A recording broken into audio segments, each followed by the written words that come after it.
if I feel like getting animated, back up. Okay, so we're doing a podcast called Triggered, and you just want to make sure if I get triggered that I'm not too close to this microphone with my loud voice. That's right. I just told him just before I hit record that if he feels like yelling and getting triggered to back up and not distort the mic. Yes.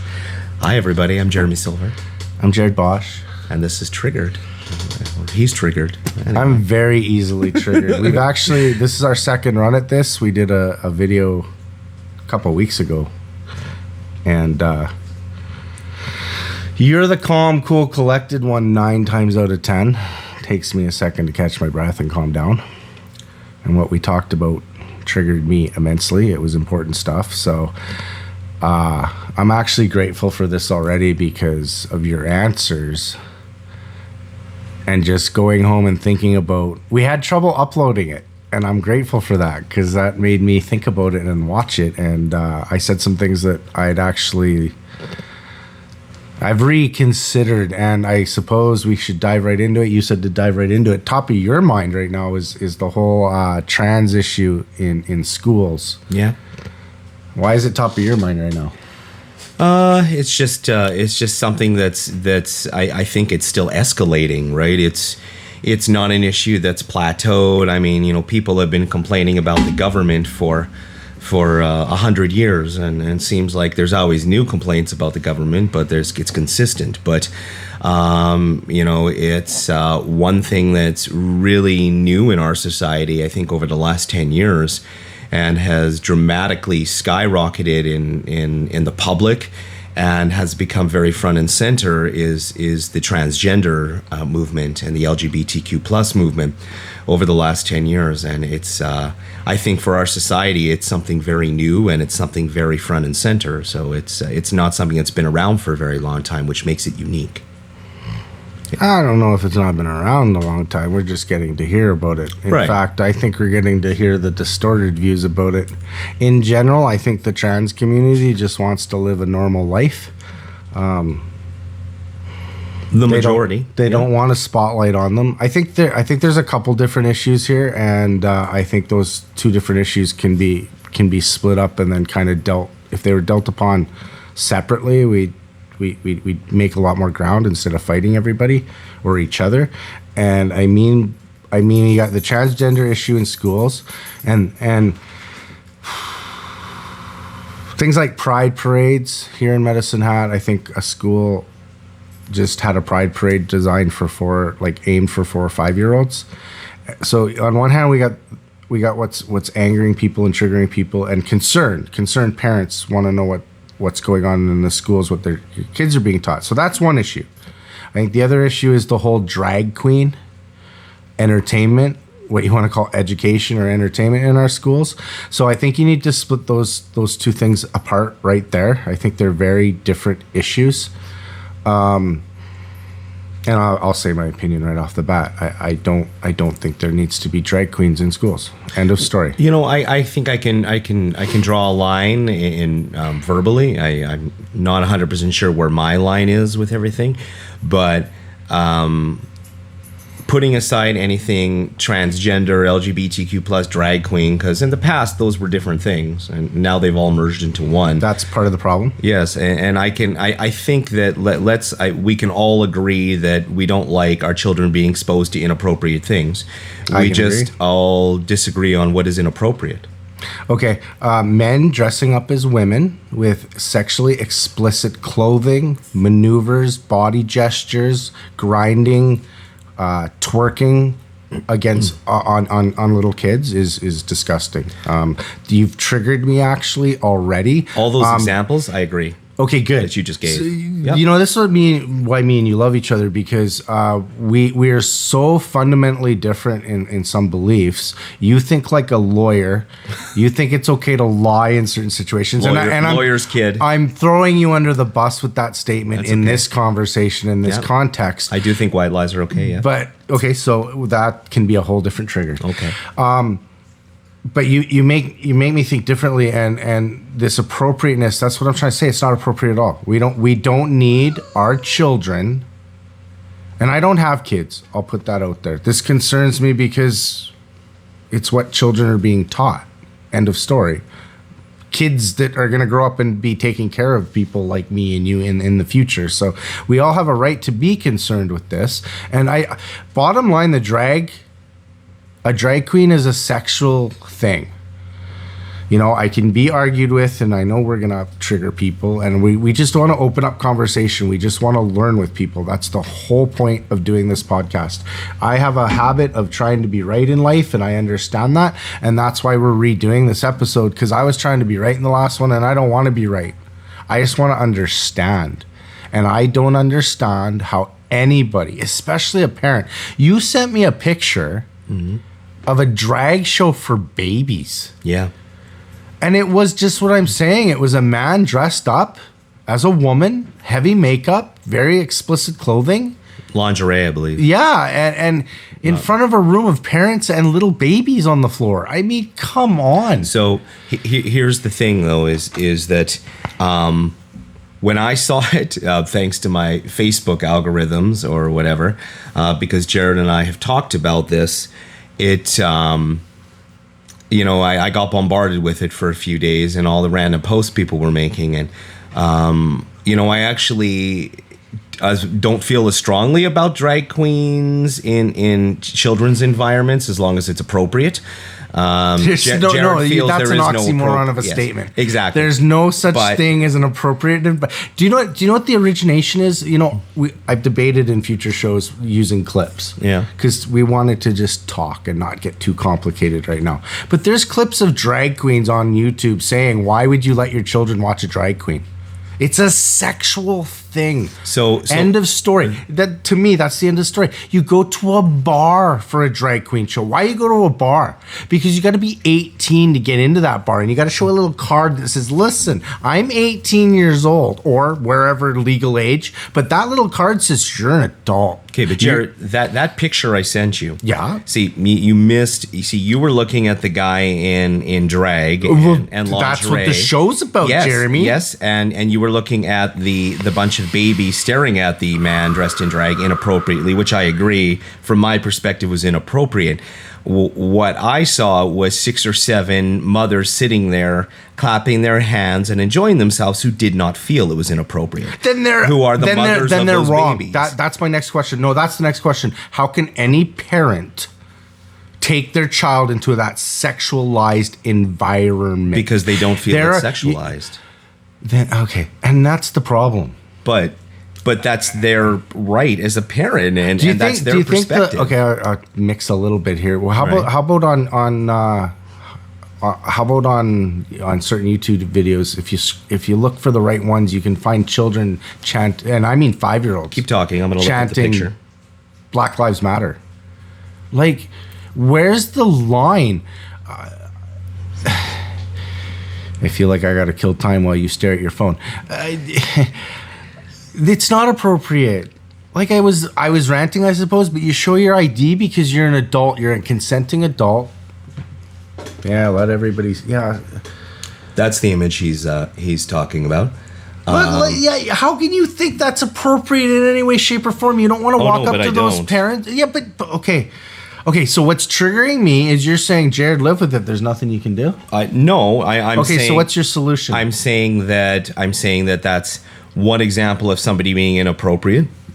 That I can find you a bunch of examples of people who do it properly and who what's doing it properly? You are justifying a grown man dressed up who gets sexual kicks for it. I got to be careful the way I say this, but bottom line is, if you look into it, that's what transvestism is: dressing up in another identity's clothing. I don't even know the right words to say this. I'm so confused by everything. But a man who dresses up as a woman is doing it for sexual gratification.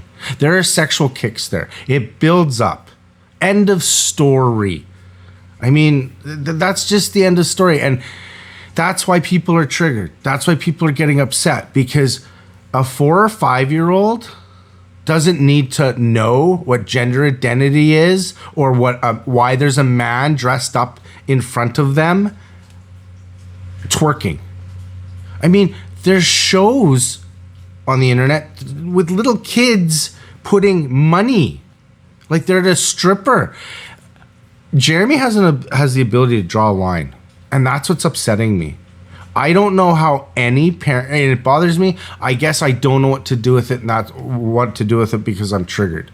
And I'll jump into the whole transgender thing. One of the reasons I backed up on what I thought in the last video is because you said something very poignant to me. You said, Jared, it's not, I don't remember exactly. You said it's the kids. It's happening. We're not there. We're not in the room. Right. We're not at school with these children, and they're teenagers and they're growing up. We were talking about grooming, and I said it's not new. It's already in the schools, and it's a matter of the schools trying to make an effort to accept them because they're already there, something like that. Oh, okay. So here's the issue then in my mind. The conversation needs to focus on what age is appropriate, and then quite honestly, I think parents need to get involved. I'm watching a whole bunch of YouTube videos from down in the States. Parents are doing it. Preachers are doing it. They're starting to go to these school board meetings, and they're getting trespassed, and their right to speak is being censored. But they are getting their message across. They're reading books that are sexually explicit that can't actually be read out loud in these forums because technically they'd be breaking the laws of pornography, and that's the whole point. Okay, so we can't read it in a school board meeting with a bunch of adults present, but hey, this is in the school library for 3 to 5 year olds. But Jared, you have, just like you have the right to sit here and say all this, and the right to object, and the right to protest, and the right to say this is unacceptable. It is. We have to recognize that those parents of those children have the right to have the opposite opinion and the opposite position. I think you'll find if you dive into it, and that's why I'm triggered by it, the minority of parents agree with this. That's what I'm trying to say. Parents need to get involved. If you care about what's being taught, we got to find out. Or are we all a victim to our algorithms and what we see? A little bit of both. A little bit of both. But what's scary is we're to the point where teachers aren't being honest with the students, or the parents, I should say. Like, plain and simple, Jeremy, if I was a parent and my child was in school and I found out that, and this is a complicated issue I'm going to dive into because we hit different layers of the onion. If a parent doesn't know what their children are saying at school, then the parents aren't parents anymore. Well, now that's something we went. Well, this is why I'm saying it's a fine line, because the first argument I hear is part of the reason pride exists in the first place, or part of the reason we need all of this is because there are kids who are abused at home. And there are kids who aren't able to come out. I don't know if you guys heard that. I think that was the dog. That's all good. I thought an ambulance was coming through. No, they're... At least you know it's unedited. Yeah, and I've almost completely lost my train of thought on the whole thing. If I found out that my child was being indoctrinated and groomed, and that's what that is, if communication has been cut off between the school and the parent. Now, my answer in trying to be right about this, I would hope my teachers care enough at school that they notice behavioral issues and they look into it. And think what you want about Child Protective Services here or anywhere else in the world. They're there. I don't believe they're all evil, and they have a job to do. And sometimes in the home there is abuse, and somebody, normally the government, has to go in there and separate. I would hope it's a minority issue. I mean, I would hope that it doesn't happen that often. Instead, what appears to be happening is we have a government that is indoctrinating our children with sexual grooming starting at age 3 to 5 in our schools. That's what a pride parade is for 3 to 5 year olds. It is. It's grooming, and it's we're going the wrong direction. Now, I'm doing all the talking here. Well, what you said is what kicked into my mind, and I realized, okay, then you know what? It's not just the kids, it's the parents. We got to get more involved. Citizens, even like myself, should get more involved. We should know exactly what's going down in the schools. And because of what you said, that these teenagers, they're living a different life. Man, I can't imagine being 10, 15 years old. Yeah, I mean, I can't. You're telling me, I've heard stories, that right now, if you're straight, you get bullied. I think we should, and this goes for everybody. Stop, especially you. Stop talking about everything in blanket statements, because that's what we're doing, right? Is we're labeling and we're stereotyping. We're talking in blank statements, though. I believe blanket statements. Blanket statements. I believe, though, because we don't like the direction we're going in, and right now we're all fighting each other. And what's really upsetting is we're fighting each other, and the government loves it. That's my personal opinion. But the government's the ones doing it. It has to come from somewhere. Going back to something I said when we tried this podcast last time is, and this will trigger a bunch of people. And it is, I guess, just opinion mixed in with a lot of fact, although lately facts are whatever you want them to be, depending on what you Google.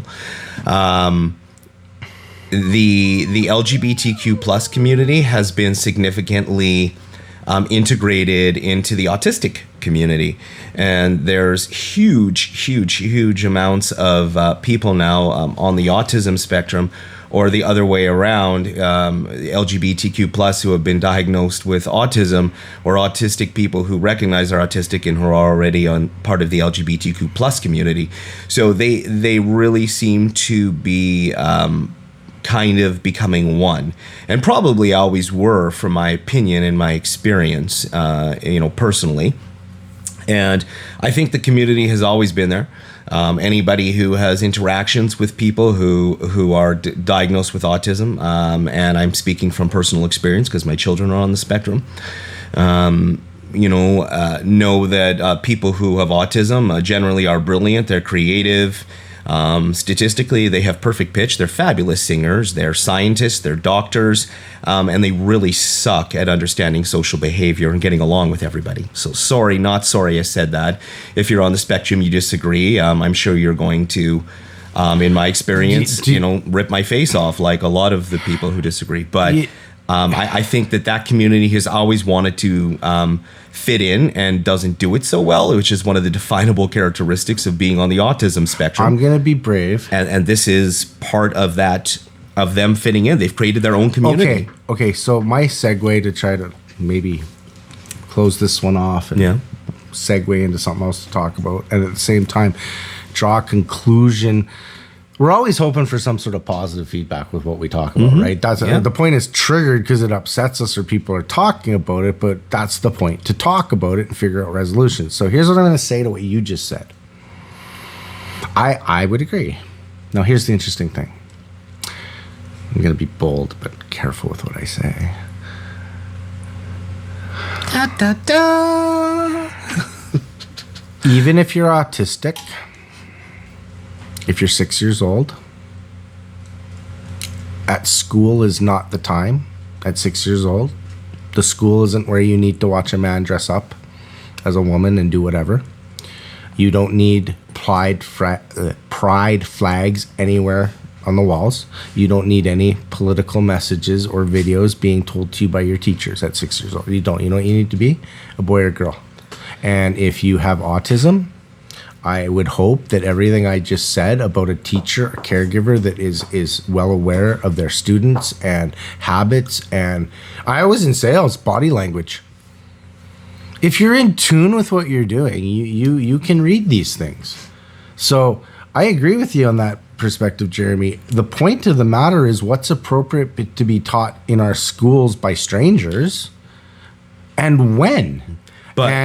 Okay, but that it was my point, right? Talking about the autistic community is that they've always struggled with being socially acceptable and being part of our society. Okay, and what you're saying is it's a great the two are you see it as grooming, I see it as a movement from that segment Jeremy, of our population. We could argue this back and forth. Tell me why a 6-year-old needs to think about anything sexual. But I don't see it all as sexual. It is, period. It is gender identity, which is a construct. And I Jeremy, how many genders are there? When you make a blanket statement and you say that... I'm triggered. How many genders are there? 2. Okay, end of story. So you know what? 6-year-old doesn't need to learn about those genders. End of story. Not at school. End of story. There's nothing you're going to say to convince me that it's appropriate in any way, shape, or form. That's what I'm talking about. A 6-year-old doesn't need any inclination of sexual identity. And They're 6. Why would they be taught at a school? And what if the parent doesn't know? Okay, if the parent doesn't know, that's a problem. But that's what's happening right now. Okay, so next, I'm going to cut you off here a little bit. Yeah. What age? I have no idea. Well, then that's a personal opinion. 6 is okay. Really? I would say age 10 is when a lot of children are becoming very sexually aware. It's probably a good number. Okay. Based on my personal experience raising children. So if we were to compromise and say, okay, at 10 years old, this is where the curriculum's going to dive into telling a 10-year-old that if they don't think they're a boy or a girl, they can be a cat. That's the age we should start. And here's why I'm mixing that in, because that's what's happening. And to me, part of the solution is us going back to reality with some of this, because the reality of it is, if something happens to that human being, doesn't matter how they identify, when they get to the hospital, the doctors are going to deal with reality. And I'm complicating it a little bit, but this is what I'm trying to tell you. You tell me that I disagree with what's appropriate. So please tell me how it's appropriate to talk to a 6-year-old about sex. It's not appropriate. But that's what's happening. For you to say that it is inappropriate for all children because and push that opinion on other parents. That is their choice. That was the choice of all those mothers in that picture holding their babies and watching this guy in drag. And you think they're right? I didn't think. No, I don't know who was right or wrong. So that's the interesting but thing. You're thinking black or white, and I don't have think to right with and some wrong. stuff. I don't think it's right or wrong. I think we should stop because I think it's personal opinion. I want to use personal examples to trigger both of us to get true answers here, and I'm not going to go there. At the end of the day, you're not going to convince me that it's right for our teachers or our politicians to be writing into law curriculum that tells our children, and I say our because, like I said, the next generations will be taking care of me. They're taking care of my parents right now, generations before us. And you're not going to convince me that it's appropriate in any way, shape, or form to have a pride parade for a 4 or 5-year-old. Not in school. Hold it somewhere else and see how many people actually show up. Do it privately. Why is this stuff in our public school system? They did it at and you know what? Spectrum. You telling me, well, there you go. Yeah, they did it at Spectrum, I think, just before COVID. And there was a whole bunch of argument just like this on Facebook. 223 comments on that thread, and even not, the Pride Medicine Hat chimed in. It's not, some parents are against it. I would love any parent out there to justify the baby picture. To justify that, please, let's have the conversation. I am triggered by it. And you know what? Your lawyer's kid mentality thing, there are some things that have to be black and white. There are. The reason they're black and white, the reason laws exist, is because there can't be an in-between. I'll give you a quick... If laws were black and white, then we wouldn't need judges. They're supposed to be black and white, and that's why you need a judge. Or a jury. Because we're still human beings and we're fallible. So we're weak. But laws are written in black and white, but it is people who generally are not black and white who get to decide how to interpret those laws. Here's what bugs me about this whole conversation. He's got kids, and he's told me, don't use anything personal against me because I have kids. Don't say, what would you do if this was your child and everything else. At the end of the day, that's the whole point, though. I have animals. I'll tell you right now, I'd die for them. As crazy as that might sound, I would. My biggest. I don't worry about my dinner. I worry about my kid. My. See, I call them my kids. Now, at the end of the day, there is black and white. That's why this stuff verges on leading our kids down the wrong path. And I'm not denying anybody their identity. I don't understand it all, but that's the whole point. I get what you're saying, that it's in the schools already. It's part of the kids' lives. Well, as parents, then we're not, and citizens, like I said, I'm trying to take responsibility, then we're not doing our due diligence to make sure we know what's being taught and said. I see. Now, okay, I mean, you said not to use my kids in specific examples, but let's use them in specific examples. My kids are school age. My daughter's 10. Mm-hmm. If I was being told that there was a pride parade going on at her school, I would sign the permission slip and say, yes, go ahead. There's an example. I absolutely, for not even for 2 seconds, would hesitate to say, go ahead, because I would trust that school. Why? Okay, please justify. And then we should talk about something Because in my mind, a drag queen is somebody with a really long dress. If the word sex or sexual is attached to this in any way, and that's what it's about, how can you justify it in front of young children? Because my experience with drag queens has not been sexual. Okay, and you're telling me, okay. Do we need to Google it, Jeremy? I told you the exact psychological definition of drag queen is transvestite. It means man who dresses in woman's clothing for sexual arousal. That's completely irrelevant. No, in it's my not. mind. No, it's not. Because you know what? In a court of law, yeah, that would be totally part of the whole thing. It would express motive. It would express state of mind. It would express thinking. Now, let's look at that picture again. Why isn't that man just wearing some makeup and a There jock? are lots of people who exhibit psychopathic behavior who would never hurt a fly. Okay, just because they're clinically diagnosed as a psychopath or clinically diagnosed as a pedophile doesn't mean they will offend. When other drag queens say, "Hey, folks, why are you letting your children watch drag queens? Don't you know we're sexual and it should be in bars?" What do you say to that guy? That guy, and I even mean it like that because it's a man. I'll get the clips. If for that next man time. was wearing a long dress and not displaying lingerie in public, I would have no problem with it. If he was dancing. This is what boggles my mind about you. You contradict yourself and you justify it at the same time. I am not contradicting myself. I have a very fine line. Lingerie on any man or woman in public around children is not okay. A long dress, which was my experience with drag queens and Medicine Hat. The fact I know one of the drag queens. That doesn't matter. Like I told you, and I'm not afraid to admit this in this video. Like I told you, my father was taken care of by a transgender. End of story. I knew the person from seeing them on dating sites. You'd never know it was a man. Ever. This person lives their daily life as a woman. Very attractive looking woman. My mother had no clue. My dad got some of the best care ever, and then that person moved away. I understand all of this. What's bothering me is, one hand you seem to say, and I'm trying to be right, but you say, okay, well, here's a picture of a drag queen in sexually explicit clothing, heavy makeup in front of a bunch of babies. And you know what? My issue is, Jared, you can't be upset that those mothers see nothing wrong with putting the babies in front of drag queens. Oh, no, you could be upset, but it's still their right. Why? Why is it their right? No. Why is it okay? I get it's their right, but that's just what you're saying about laws being black and white. But we have laws. It's not okay for me or for you. It's okay for them. But you would put your 10-year-old daughter into a pride parade. I would allow my 10-year-old daughter to go into a pride. Yes, to go into a pride parade. You're warped. As long as you're warped. I did not see anybody dressed like that. If that's I did, what they are. But that's not how they all dress. Okay. Wow.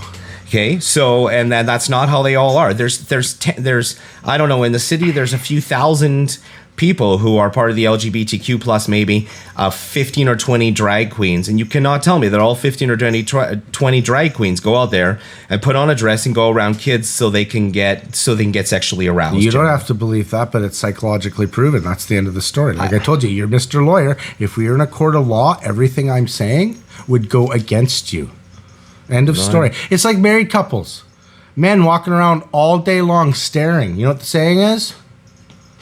Stare at the buffet all you want, but eat at home. Yeah, you laugh, but that's it. Sexuality is wound up. Sexuality is chemicals and chemistry and the way your body thinks and tones. And if you don't think a man dressing up in woman's clothing is getting some sort of sexual kink out of it, you're wrong. End of story. And if that comment triggers a bunch of people to come out against me, so be it. I think it's just my general opinion of everything is to see to see everything as see everything as fairly innocent and not intentional. It's just one of my defining characteristics. And if you take that statement non-intentional, there's no reason to have intent to put anything sexual in front of our children. Now, back to the whole, Jared, it's happening already. You're right. That's where I'm trying to find the compromise. As parents and citizens, if you feel the way I do about this, I suppose, got to look into what's being taught to our kids and why. At the end of the day, I'm on the page that says it's part of life. 10, 12 years old, figure out how to broach the subject. Whether or not pride should be all over the walls and everything. I guess because I'm not there, like you say, I can't speak on it 100%. But I'll draw the line. Me and you are just going to have to disagree.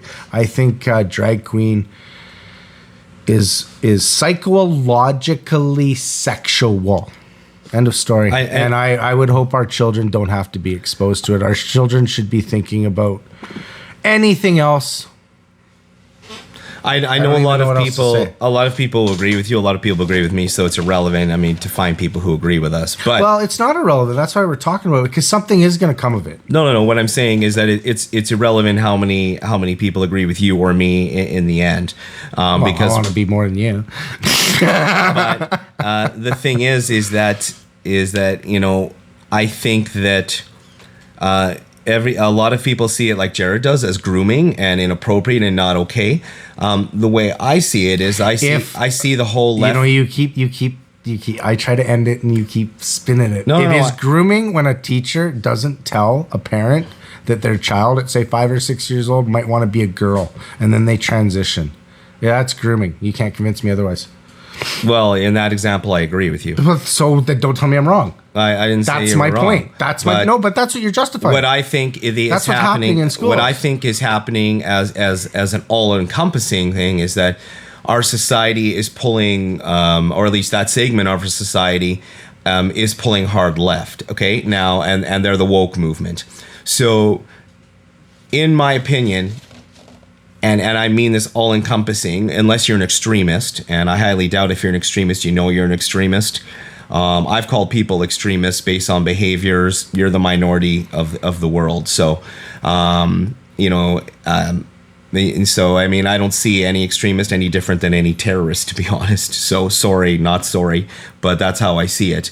You're just a terrorist without a bomb, okay? So, the thing is that our society is forever trying to find the middle. We're all trying to find balance. The people on the right, the people on the left, and the majority of us sit in the middle, I think, very much like me. I think I'm part of the majority and part of the silent majority, because the silent majority are the happy people, so why would they complain, right? So why would they be vocal on social media? Why would they be talking about it? It's the people on the far left and the far right who are clashing constantly. And that doesn't mean I'm saying you're all extremists. There are some people who are absolutely extremists who are screaming, let's go burn down the building. Again, you're just a terrorist without a bomb. If that's your opinion. So, but I think our society is, both sides are pulling hard in their direction and trying to find a balance. So I see our entire society is pulling hard left a little bit, and that movement is dramatically building. And sometimes our society needs to sway one direction in order to come back and find a new center. Okay, so I can agree with all of that. What bothers me is while we dabble, kids are being indoctrinated and butchered, and I'm being very harsh. And here's what I'll give you credit: the numbers that each, in my opinion, and I'm going to try to segue into something else. The numbers, in my opinion, the extremes are usually the minorities, and because of the press and social constructs in our politics, we're guided. We're guided by what we see on our phones and the social media channels. I mean, I find it really interesting. If I want to turn on Facebook right now, I could find 1 million people that would side with me, but I could also find 1 million people that side with you. Absolutely. And then I can find 1 million people that will hate the people that are siding with me, and 1 million people that hate the people siding with you. And then we'll find another 10 million people that hate the people for hating you and hating me. Like, I mean, there's a meme on the internet with Jesus giving away a fish, and one person wants to know if it's vegan. They don't just thank you, I'm starving, right? You know what meme I'm talking about, right? Yeah. That's where we seem to be, right? I think the only thing we can do is keep talking about it, like you say. It's our kids. we all want the best for our children. Well, Jared, we are exactly my example, you and I, right? We talk and we find a center sometimes. Yes, that's why we decided to Right? do this, because cool people have podcasts. We said that in the first one. I wanted to get it in here somewhere. Cool people have podcasts. Cool, yeah. We have to learn how to talk. We have to learn how to talk to each other. Instead of throw stones, yes. Right. And one of my big issues is listening to reply rather than listen to absorb and understand. And that's why the second video, because the first video I was truly triggered, and I said some things that I thought about, and Jeremy kind of sunk in a little bit. And yes, that's why we love each other. That's why we consider each other family, brothers. We've known each other for years and years and years. And it doesn't matter, even like my favorite thing for me and you, honestly, and then I'm going to jump into another topic here. My favorite thing for me and you is when we start something on Facebook, and we've had threads go into the hundreds of comments from different people disagreeing with me or you, and just me and you bantering. But what I love to see is every now and then you'll get a like or a comment. Well, it's true, right?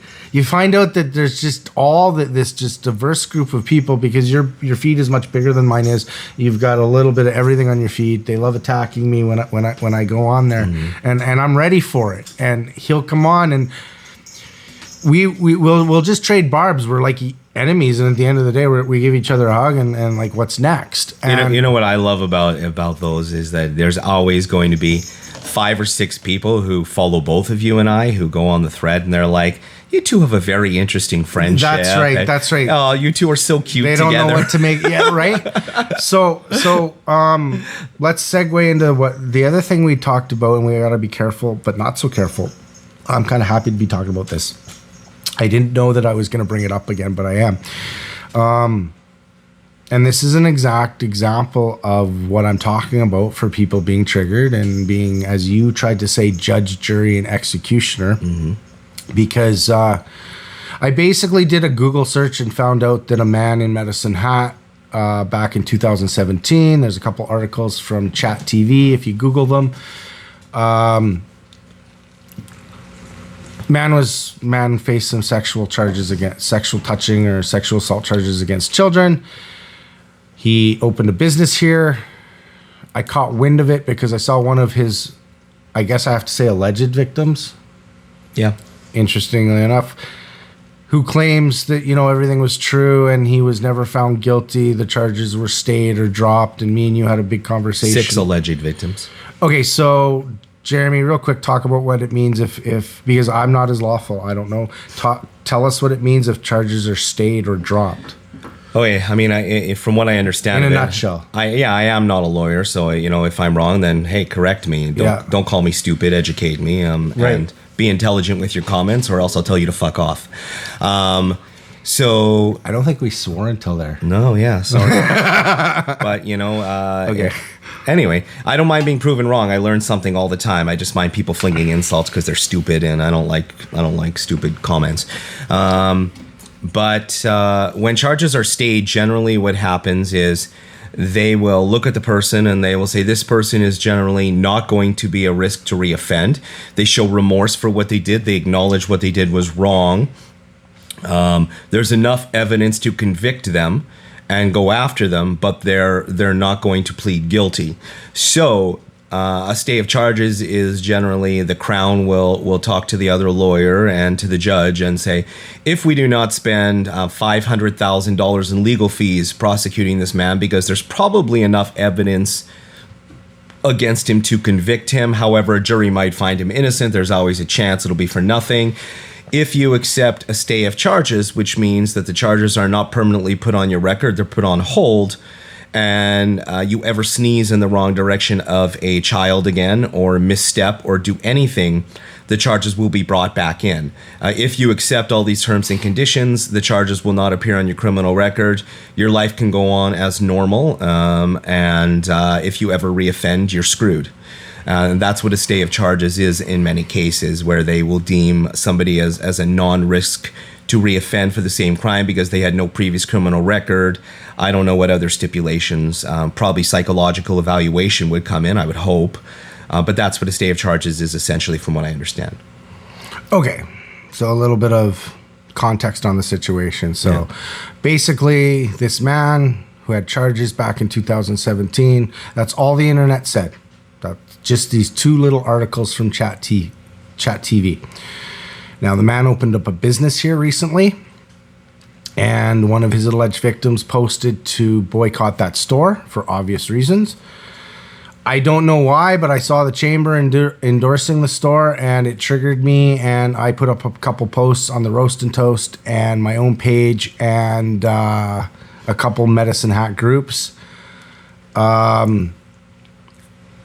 Basically, there was a lot of disgust and outrage and a little bit of what Jeremy's talking about. People became judge, jury, and executioner.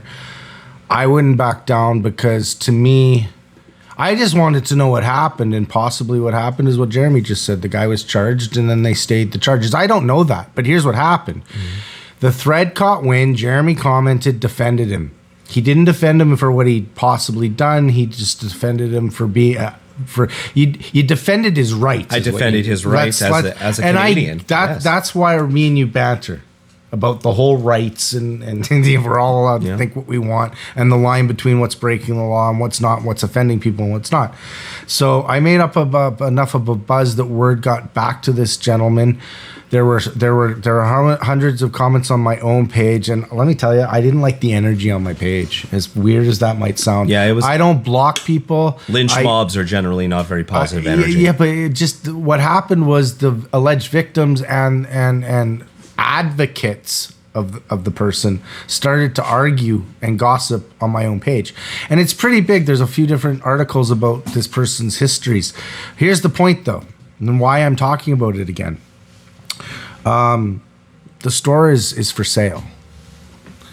So the gentleman posted his criminal record and basically threatened legal actions against me, and the chances of him winning those legal, if he tried to sue me, there's like a 1% chance he might have won. I just wasn't interested in the inconvenience of it all, and him posting his criminal record was the answer, right? Because in the eyes of the law, he committed, as far as we're concerned, he committed no crime because we prove otherwise, no matter what our opinion is. If it's true, and I don't know how we'd ever find this out. The bottom line was I was told to go and do a search down at the courthouse.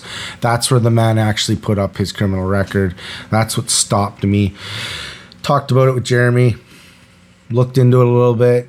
Yeah, he's got grounds because he mentioned his business, but I mean, even if he wins, getting the money, blah, blah, blah. Like I said, I thought, what if the guy follows through just because, just for the sake of doing it to protect his name or whatever. But the criminal record was it. If it's true that his charges were stayed, it's a sad commentary on our system. And the reason I'm bringing it up again is because I learned what's important, knowing both sides of the story, perspective, that the system is broken again. And for anybody that has been following the story, I think in the end, karma has done its job, because me and Jeremy might disagree on this guy's rights. I think that, if he wants to open up another business that has nothing to do with children or pets that he has a terrible history of, then go open a tool store. I don't know anything else. And where part of the debate was Jeremy once again saying, I would absolutely take my 10-year-old daughter to buy a goldfish from the guy. And that's where we kind of got into it a little bit. I actually called you an idiot on social media. You did. You called me. I straight. And you were like, okay. And again, I wouldn't intentionally specifically go there to buy a goldfish just to prove a point. But the point I was trying to make with that statement, the man has rights. We don't know the whole story, and yelling and screaming on Facebook isn't going to get you anywhere. Yeah, everybody on that thread, you can justify your behavior all you like, but so can this man. So a murderer can justify his behavior. A rapist can justify his behavior and think of 1,000 reasons. And yes, those are very extreme examples from your Facebook lynch mob that was trying to violate this man's rights. But the fact is is that everybody has rights, including criminals. This is the country we live in. You don't get to pick and choose which laws you like and you don't like and disregard the ones you don't. You sound triggered. Yeah, I am. Because I hate that mentality. You know, there's a lot of laws that I don't like that freaking suck. And you know what? I abide by them for the most part. You know, I break a few, things, like taxes and stuff. Who freaking hasn't? But you know what? The fact is that you don't get to pick and choose the laws you like. Either we have laws or we don't. If you don't like it, you know where the fucking border is. Leave. Okay? Or get involved in your political system or your legal system and try and make those changes. And if you can't make those changes, you want to pick up a picket sign, you want to walk around and scream and yell, you might be the next Tamara Leach. Who knows? She had a lot of people behind her and a big movement, and clearly there was enough people to support her movement. So good for you, Tamara. I actually I agreed and disagreed with a lot of stuff you did. I actually admire you a little bit. You know who I don't admire are the fucking keyboard warriors on social media who think that everybody's going to agree with me because, Jeremy is defending this pedophile and this and that. No, if everybody agreed with you, then you would have more support than 6 likes. Sorry, you don't have the support. It's your opinion. Pull your head out of your ass and stop being judge, jury, and executioner and respect people's rights. Because next time you might be the person being accused and only you are going to know whether you're really guilty or innocent. And when people try and lynch mob you, then you're not going to like it. And when you foster that type of environment, like the Salem witch trials, I'm sorry, but when you foster that type of environment, you create a country where you get to decide if people are innocent and guilty, then you risk being the next person being judged. And that is not okay. Okay. Yeah. You're like, I can feel it. Yeah, it makes me angry. I wish you were like this about kids in schools being taught pride, but no, let's not go back. In fact, you brought up Tamara, and I think it's actually the perfect segue. Wow. I actually just watched an interview with Tamara Leach, and she was interviewed by what's his name? Jordan Peterson. Thank you. I actually follow Jordan, and I saw the interview. So she was fresh on my mind. We're gonna get the comments on that one too, I hope. We want you to comment. We want you to argue with us. We want you to yell at us or swear at us. On the keyboard. I follow Jordan Peterson, but I also follow a lot of leftist people, and just like I do follow right people. I think me and you are centrists. We just don't want to admit it. I don't like being labeled anything, and that's what's going to segue us because, like you said, I'm going to go into the next thing to talk about here that we're going to talk about because you brought up Tamara. Give it 10 minutes. That's all we got. Yeah. You brought up Tamara and part of what she's advocating, and you're talking about you just got all hot and bothered over making change the right way. So here's what our government's trying to do. Tamara did it the right way to a certain extent. Absolutely. Okay. Yep. She had the support. You don't have the support, shut up. So long and short of what Tamara was doing, though, Tamara was fighting this. And I'd love people to disagree with me. This is Strong Towns. I got this brochure downtown at City Hall. If you go in there, you will see the great big display because this is a reality. This is our new reality. This is, in my opinion, what Tamara and the Freedom Movement are actually fighting against. You want to talk about real change? You took a run at city councilor. I am debating, and let me tell you, I wouldn't even be running to win. I am debating. I'm putting my hat in to the next election, whatever it is. I just want my opinion heard. Our systems are broken. We get ruled by the top down, and I don't understand it. I'm a conspiracy theorist. I believe politics is a construct. I'll just say it. If voting mattered, they wouldn't let us do it. That's how extreme I get. But I'm going to read this real quick. And like I said, you can go online and get this yourself. This is real. This is not a conspiracy theory. This is for the citizens of Medicine Hat and how they want to contribute to Medicine Hat being a strong town. Number 1, interact and observe. Experience your neighborhood by foot or bicycle if possible. Walk sidewalks and trails. Now, in the last video, I stopped right there. I'm going to stop right there again. We don't need smart towns. We don't need smart cities. We need more efficient cities. We need our tax dollars to go to the right things. My theory is corruption is happening anyway. Why don't we get some good news mixed in with the bad news? And I think the last time we talked about this, your opinion kind of dived more into, because I said we don't need strong towns. We need to worry about our poor and our homeless. Can't we have both? I think we need both, and that's why I sound silly, because I am a conspiracy theorist. I don't think voting matters. I think our governments are actors and handpicked. I was watching a video with Pierre Poilievre, the new hero for the Conservatives. Same team, folks. He's not wearing his shirt and tie. His hair wasn't perfect. They had him in a sweater. He's trying to look casual. He wasn't as confident in his speaking. He stumbled a lot. Leave him as the little geek with the shirt and tie. And the good news is, in my opinion, the Conservatives want to reverse all these terrible taxes and whatnot. But we're facing a prime minister who's got the first ethics violations, and I believe some of it's supposed to be investigated. Here's where I sound crazy and where you kicked in, because I forgot you have a very personal connection with this stuff. Jeremy has been feeding the homeless and the less fortunate in Medicine Hat for 10 years. For 10 years with the United the Spirit of Christmas Feast. I watched them. It's a TikTok video I did. I watched them round up all the homeless in Hastings in Vancouver, and they literally put this stuff in the garbage and made the people move. And I said to Jeremy, why can't we just, during COVID, we opened up all these camps in the industrial centers. We opened up, supposedly on the news, you saw all these hospitals, field camps being opened up, and businesses spent thousands of dollars to have to turn inside into outside. You could sit outside, pretend it was normal. So I honestly believe that you can take this stuff and shove it. It's politics. It's constructs to control us. I don't care how indoctrinated I sound or how messed up I sound.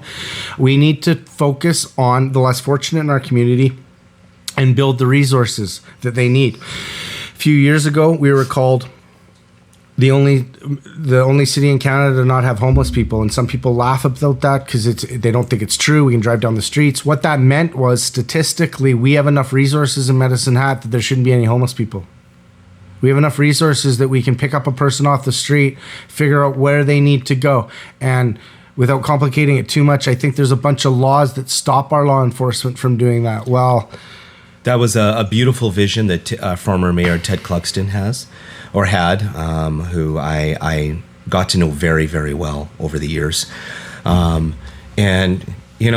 think what I found sad about the entire thing was not that Ted went on and said, we have eliminated homelessness. We found a solution to the problem.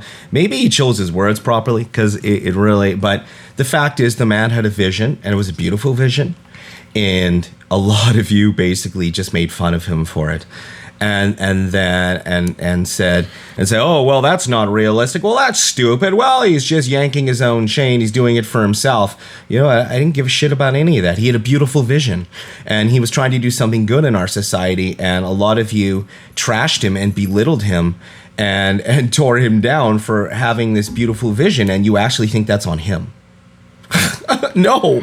Well, it was on you, not him. Well, this is working well for the second video, I think. You're bringing up something I'm going to call NIMBY, I believe it was the definition of. Not in my backyard. And yeah. I saw a post on Facebook, and I think it was Kelly Allard, I might as well say it. Kelly can take it. She's tough. I'm sure if me and Kelly were in the same room together, we'd be very respectful. I know we've clashed heads a lot. Kelly, next podcast. What? Yeah, there we go. Come on with us. That'll be interesting. One thing I won't take from Kelly, I've got a lot of respect for how in depth her reporting is as a journalist. I'll say that, because when she was in the election, she was big. She dived in. She gets the facts. She gets the results. So the reason I'm bringing her up at all is because she covered a story on the mustard seed. The building is now for sale. And the reason the building is for sale is because they did a vote and the community all came together, and the business owners and the residents of the community all came together and says, you betcha there's a problem. We know there's a problem. We need to help, but not here. Which is the definition of this word NIMBY. It means not in my backyard. It means you agree that it's got to happen, there needs to be a solution, but you're not willing to sacrifice anything to contribute to that. Now, here's the thing. I would agree. I live in Tower Estates, and in the middle of Tower Estates, there's this big, huge building. I've been told that it was a dance studio and a bar and everything. I wouldn't want it to be a homeless shelter. Not in the middle of my community like that. I will admit that 100%. But I have a solution to this. And this is what me and you got to talk about. You said, it was an idea when you ran for councillor, and I bugged you because you used... Jeremy was like, yeah, they need a resource center, where they can go and they can play pool. And I'm like, no, let's not bring up that first. But we need a resource center in every little town, city, everywhere. Give them a free bus that drives around the city and picks them up if they want to go. Let them have showers and beds there, a nice little community center. Or write the laws that say if you pick up somebody who's mentally challenged, they either go to jail for rehab or they get the mental health. And I know here's where we hit the touchiness. I agree. I know you do. Can't take the rights away, and that's the hard part. Where's that line? So basically, this will get too complicated. At the last community meeting that I was in, I found out a couple things. I found out that the city police in Medicine Hat have corralled the homeless downtown. They know they're corralled down there. Yeah, it's called cleanup. And they like it that way because they know where the trouble is. On the flip side, the businesses downtown and even the citizens, the church there has a free meal. And unfortunately, it attracts a lot of these people. Some of them are great people just down on their luck. Some of them... Everybody's a human being. This is the part you were trying to touch on. Everybody's a human being. And this is my point. Call me a conspiracy theorist, say whatever. We don't need this. This is government control telling me not to use my car. I already live it. Guess what? Medicine Hat it only takes you 10 minutes to get across town. End of story. Driving, you betcha. 15 if it's Crescent Heights to Ross Glen. and there's enough trails and parks and scenery here that we can have a happy little life. We don't need to be called strong town, strong city, strong citizens, anything. We already contribute. And that's my point. Let's take our tax dollars that go wherever the news tells us and we believe it and we bitch. And how about on the evening news, we hear about all the corruption followed by... Actually, let's start with the good news and then go to the corruption because we know it exists anyway. So let's hear that there was a homeless shelter built or a new veteran shelter built or that there is no homeless. That's my point. Let's build in every industrial center. Let's build these centers that are designed to pick up whoever the police have to pick up. Figure out whether like the defund the police thing. As crazy as that idea sounds, I understand the flip side of it. They're saying maybe it's not always appropriate for a police officer. Well, they're the front end. They're the ones that got to deal with it. But maybe once a person's put into the system, we can find the right ways without violating somebody's rights. And from what I understand in the community meetings, that's why I brought all this up, the police know they're downtown and the laws have been changed. A doctor can't just say you're mentally sick and try to put you in a hospital for a couple months because he worries about being sued. But you know what the doctor can do? Prescribe $1,000 worth of drugs to you because the medical rep that he just visited last week in the suit and tie says this is the new medicine. That's what our medical industry has turned into. Again, call me a conspiracy theorist, do whatever you want, but I've experienced it firsthand. So what am I trying to say? And then I'll give you... Let's build these. Let's take this agenda from our politicians and let's say, yeah, whatever. Deal with this. Even if we bus them and they walk away, as you said, this is where if we help one person, it's worth it. And it's true. The church doesn't need to feed them downtown. There should be a resource center in the industrial. Pick them up at the church. They can meet there. Bus them away to eat.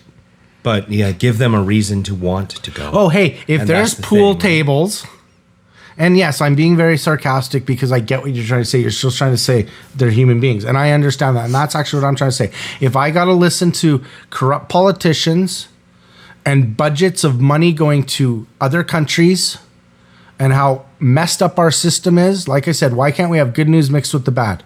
Because right now our constructs are to believe that we don't know how to think or how to live properly. And the truth of the matter is we just need to... I'm not a very religious person in the sense of the Bible and God, but how we treat our poor is a reflection of us as a society in general. And what I'm trying to say is I think the citizens, and I'm going to find out because hopefully you guys answered all this. I think our money and our resources should go into this, handling this problem as a societal construct. And I agree. So to any of you who disagree with Jared, Jared and I actually agree on this point.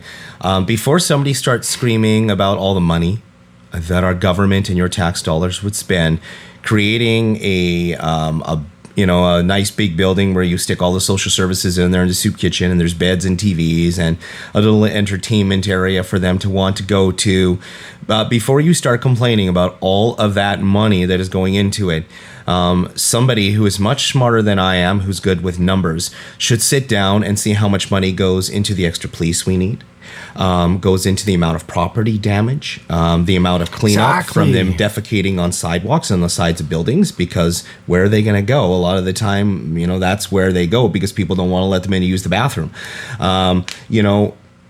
All the theft that happens because they're trying to support whatever habit they might have or might not have. Some of them do need to eat, give them a place to want to go. Stop complaining about the amount of money it will take to fix this problem, because you're complaining about the amount of money that goes into fixing this problem is costing money as we're complaining about it. Lots and lots and lots of money. And you don't feel safe walking downtown, but don't spend the money on fixing the problem, right? I mean, they're two contradictory statements. In my opinion, you can't have both. That's my point exactly. Yeah. In my opinion, that's why this is as near a solution to. You can't please everybody, but this comes as close as possible. In fact, I mean, I suppose the people in the industrial will argue they don't want it there either, and I understand that. I just. Final point on it. This costs money to even print. This is a bunch of propaganda from our government telling us that we don't live properly. I know a really nice greenhouse on the edge of town that isn't being used with nothing around it. So here's the point. Like you just said, if you stop and consider what you just said, really, and this is all a little bit personal because I work with a guy downtown. You've worked downtown. Mm-hmm. People are afraid to go downtown. That's the truth. Some. Fair enough. There's some great restaurants and great services down there, and they're revitalizing downtown. It's actually really good lately. Right. Yep. However, we still feel the effects of shoplifting. Mm-hmm. And that's what you're talking about. The money that we still spend in resources. If we pick these people up and we took them somewhere where they had to face a choice, and like you said, they're human beings, they had other options. You know what? I got no problem with a guy staying in one of these let's say the guy stays 2 weeks and he's able to work on a computer and get a social worker, and I don't care if he plays pool. I don't care if he wanders down to the local bar and has himself a beer and makes sure he's back for curfew. He follows whatever rules there are. And this is one of those things that if you don't try it, you won't find out. We won't know. And you're never going to solve homelessness because for some people, it's a choice. They don't want to live within the system. But this is where I buy a little bit out of your mentality, and I never used to think this way. But if you got 100 people in there and 10 are saved, if 1 are saved, isn't it better than this? The definition of insanity is doing the same thing over and over again without getting a different results. Yeah. Let us know what you think. Smart town? Strong town? Do we need that, or should we, focus on some other things? This one was better than the last one. I agree. You actually got triggered a little, and I didn't expect it. I knew I'd be. Yeah, the two subjects I find very, very frustrating. Yes? Yeah. I think the next show we should talk about, about a few different things, but in the next show I think we should talk about how you feel about lying. Okay. There's one thought. If you guys got anything, you guys, girls, whoever's out there, if you got anything that you want us to talk about, please comment. If you disagree with us, please comment. This is our very first podcast. It will be available to download, and you'll find the video on YouTube. That's the only place we'll be so far. If you want to talk to us about anything, you want to join us, let us know. We're here to trigger you. We're here to be triggered. We're here to talk about it. Yeah, right? Absolutely. Right. If we can't talk, then we'll never find a balance. There you go. That's all there is to it. All right, Medicine Hat. Thanks, everybody. Thanks for tuning in. All right, we'll see you in the next video. Bye. Cut.